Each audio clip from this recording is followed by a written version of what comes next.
ulo ng mga balita. 183 kaso ng HIV na itala sa mga migrant worker nitong Q3 ng taon. Bawas singil sa kuryente ngayong buwan, ipapatupad ng Meralco. Benepisyong hatid ng AI, pinag-aaralan ng Malacanang. Kampo ni Atong Ang, planong maghain ng motion for reconsideration kaugnay ng desisyon ng DOJ.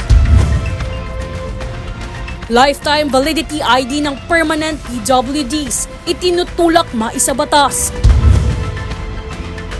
At ilang rallyista para sa West Philippine Sea, sumugod sa harap ng Chinese Embassy.